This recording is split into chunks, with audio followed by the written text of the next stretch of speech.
My sister stole my honeymoon on my wedding day. My mother helped her do it. And when they showed up at the airport expecting a free trip to paradise, they discovered that karma doesn't need years to deliver justice. Sometimes it only needs 24 hours and a bride who works in airline security. My name is Natalie Vance, and until last Saturday, I thought my family's favoritism had limits. I was wrong. There are no limits when it comes to my sister Brooke. There never have been. Let me set the scene. My wedding reception, the happiest day of my life. I'd just married Daniel Mercer, the love of my life, after 3 years of dating and a year of engagement. 200 guests filled the grand ballroom of the Harrington estate, a venue Daniel and I had saved for over 18 months. Crystal chandeliers, white roses cascading from every surface, a string quartet playing softly in the corner.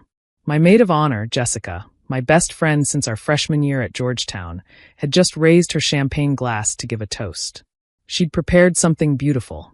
I'd heard her rehearsing it that morning, her voice catching when she talked about the day I met Daniel. That's when Brooke struck. She walked right up to the head table, her emerald green bridesmaid dress swishing against the floor. A dress I'd specifically chosen because she'd complained that pastels wash me out. Even at my wedding, I'd accommodated her preferences. She snatched the microphone from Jessica's hand mid-sentence, literally cutting off my best friend mid-word, and turned to face the crowd with that smile she's perfected over 28 years. The one that makes everyone think she's charming rather than calculating. "Sorry to interrupt," she said, not sounding sorry at all. "But I have some exciting news of my own that just can't wait." A murmur rippled through the crowd. Daniel reached for my hand under the table, his grip tight with concern. He knew my family. He knew something terrible was about to happen. We both did. "Derek proposed this morning," Brooke squealed, holding up her left hand to display a diamond that definitely hadn't been there during the ceremony. I would have noticed. "We're engaged." Half the room applauded, either too confused or too polite to recognize the massive breach of etiquette. Announcing your engagement at someone else's wedding is listed in every etiquette guide as the number one thing you absolutely never do. But Brooke had never read an etiquette guide in her life. Rules were for other people. Derek, her boyfriend of 4 months, a man I'd met exactly twice, stood up from his table and joined her, wrapping an arm around her waist with the proud grin of someone who had no idea he was participating in a social crime. But Brooke wasn't finished. She never was. And guess what? We're leaving for Bali tomorrow morning. 2 weeks in paradise to celebrate our engagement. Bali, my honeymoon destination. Tomorrow morning, my departure date. The realization hit me like ice water. I looked at my mother, seated at the family table with my father's side of the relatives. She was beaming at Brooke with the kind of pride she'd never once, not once in 31 years, directed at me. Her golden child had struck again, and she was basking in reflected glory. And in that moment, I understood exactly what had happened. My mother had access to my honeymoon booking. I'd shared the itinerary with her months ago when she'd insisted on knowing our travel plans for safety reasons. At the time, it had seemed reasonable, even caring. Now I recognized it for what it was: reconnaissance. The confirmation emails, the flight details, the resort reservation, the login credentials I'd given her, in case of emergency. She'd given everything to Brooke. Daniel leaned over, his face pale. "Please tell me those aren't our tickets." I pulled out my phone under the table, hidden by the white linen tablecloth, and opened my airline app with trembling fingers. My heart stopped. The reservation had been modified 6 days ago. The passenger names on the tickets, originally Natalie Vance and Daniel Mercer, had been changed to Brooke Vance and Derek Sullivan. My mother had used my login credentials to steal my honeymoon and give it to my sister. On my wedding day. Here's what my family didn't know about me. I work for the Transportation Security Administration. Not as a screener at airport checkpoints. As a senior cybersecurity analyst specializing in airline fraud prevention and federal transportation security. What my mother had done wasn't just cruel, inconsiderate, and morally reprehensible. It was a federal crime. Unauthorized access to airline reservation systems. Identity fraud. Theft of services valued at over $12,000. Wire fraud for using internet systems to commit the theft. Multiple felonies wrapped up in what she probably thought was just helping Brooke get a nice trip. My mother had been dismissing my career for years.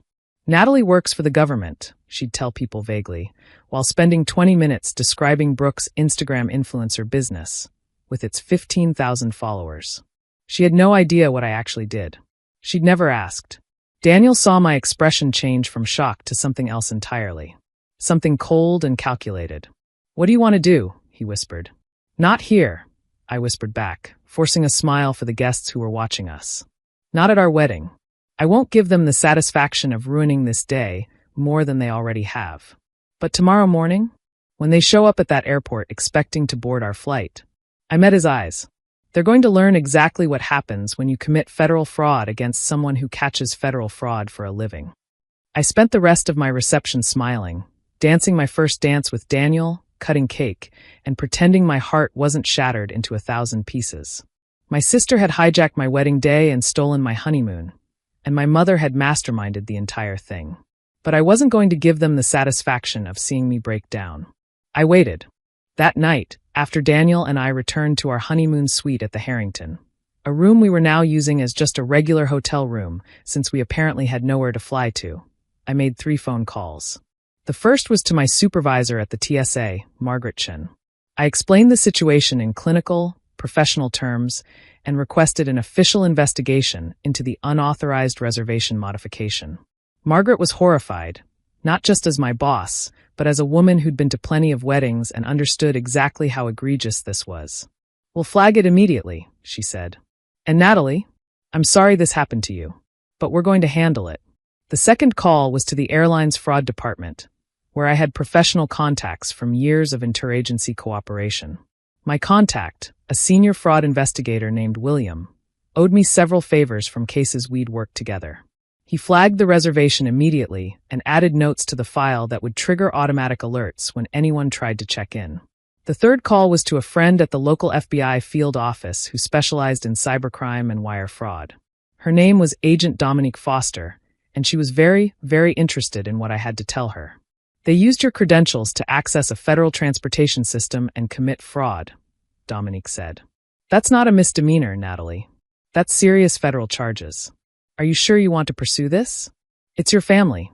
My family stole from me on my wedding day. They humiliated me in front of everyone I know. They committed multiple felonies and thought they'd get away with it because they've always gotten away with everything when it comes to Brooke." I took a breath. I'm done being the family doormat. I'm done being the responsible one who just accepts whatever they do.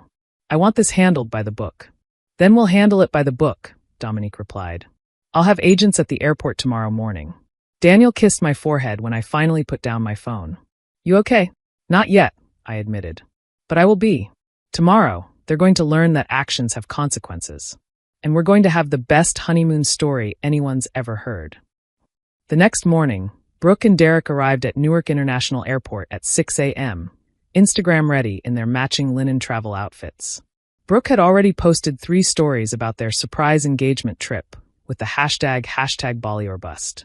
My mother had driven them, probably planning to send them off with tearful waves and promises to FaceTime from paradise. She was probably already composing the Facebook post about her daughter's romantic getaway. I know all of this because I was watching from the TSA Operations Center, where I'd been granted special access to observe the situation unfold in real time via security cameras. They approached the check-in counter with their designer luggage. Louis Vuitton for Brooke, a knockoff for Derek, all smiles and excitement.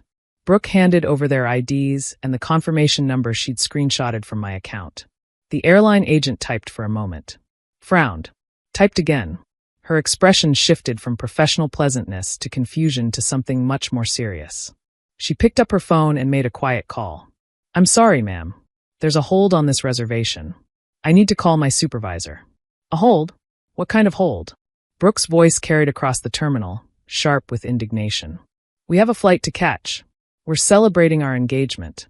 What happened next unfolded like a beautifully choreographed scene from a movie I'd been waiting my whole life to watch. 2 TSA officers approached the counter. Then 2 more from the opposite direction. Then a supervisor in a suit. Then, and this was the part that would eventually make the evening news, 2 FBI agents who had been waiting near the departure gates, walking with purpose toward my sister. "Brooke Vance? Derek Sullivan."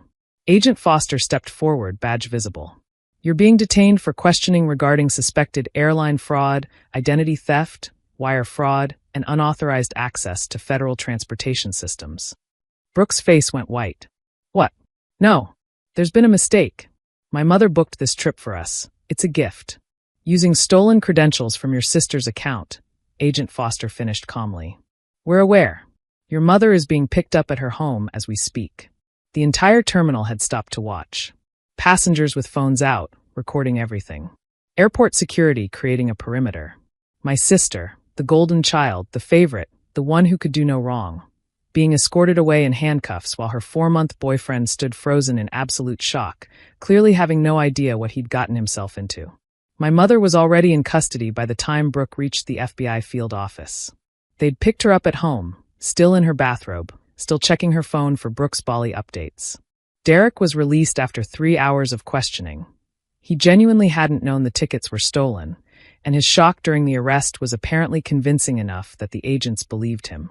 But Brooke and my mother spent 16 hours in federal custody before being released on their own recognizance, pending formal charges. The video of their airport detention went viral by noon. Someone had captured the entire thing. From Brooke's indignant, "We have a flight to catch," to the moment the handcuffs clicked around her wrists. By evening, it was on 3 national news programs. Bride's sister and mother arrested for stealing honeymoon, read the headline on CNN. Wedding day betrayal ends in federal charges, announced MSNBC. Influencer arrested at airport after stealing sister's honeymoon tickets, blazed across social media, complete with Brooke's tearful mugshot. My phone exploded with messages throughout the day. Family members who'd witnessed Brooke's announcement at the wedding were putting the pieces together. Friends were sending screenshots of the news coverage with messages ranging from, "Oh my God," to "This is the greatest thing I've ever seen." My father, divorced from my mother for a decade, and well aware of her favoritism toward Brooke, called to say he'd never been prouder of me in his entire life. "Your grandmother would be dancing in heaven right now," he said, laughing so hard he could barely speak. She always said Brooke would get what was coming to her someday. The airline, mortified by the breach and the negative publicity, reached out with profuse apologies. They refunded my original tickets completely and upgraded Daniel and me to first-class seats on a flight departing that same afternoon. They also gave us complimentary access to their premium international lounge, a $5,000 travel credit, and a personal apology from the airline's vice president of customer relations. We left for Bali as originally planned. We just left with better seats, free champagne, and the best honeymoon story anyone had ever heard. My mother called 17 times while I was in the air. I didn't answer a single one. Brooke sent 43 text messages ranging from tearful apologies to furious accusations that I had ruined her life. I muted her and watched the clouds pass beneath us. For 2 glorious weeks, Daniel and I enjoyed the honeymoon we'd planned. We watched sunsets over rice terraces, explored ancient temples, learned to surf in crystal-clear waters, and ate our weight in satay and nasi goreng. We didn't think about my family at all. It was perfect. When we returned home, I found a letter from my mother waiting in a stack of forwarded mail. "How could you do this to your own family? Brooke might have a felony record now. My reputation is destroyed. The neighbors won't even look at me. All because you couldn't share a simple trip with your sister? You've always been jealous of Brooke, and this proves it. You've always resented how close we are. Don't contact us again. You're not welcome in this family anymore." I read it twice, then showed it to Daniel. "She still thinks she's the victim," he observed, shaking his head in disbelief. "She always will. That's who she is." I wrote back a single line. "You committed federal crimes against a federal employee. I enforce the law. If you can't tell the difference between those two things, then you're right. We shouldn't be in contact." 3 months later, Brooke accepted a plea deal to avoid trial. 2 years probation, 200 hours of community service, and a permanent mark on her criminal record. My mother received similar terms. The judge noted in his ruling that their complete lack of remorse was troubling, and that only the first-time offender status had prevented actual jail time. Neither has spoken to me since. I consider that part of my wedding gift to myself.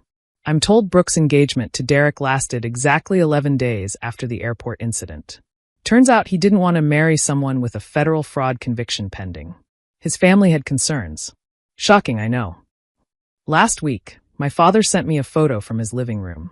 On his wall, framed prominently between his favorite fishing photo and his college diploma, was the CNN headline about the arrest. "I finally have something to show people when they ask about my daughters," his text read. One's a federal agent who catches criminals. The other is a criminal. Makes for great dinner party conversation. I laughed so hard I cried. My sister announced her engagement at my wedding. She tried to steal my honeymoon with my mother's help. She ended up on the evening news in handcuffs. And I ended up in first class to Bali with the love of my life. Some people learn that actions have consequences. My sister learned it on national television. And that's the best wedding gift I ever received.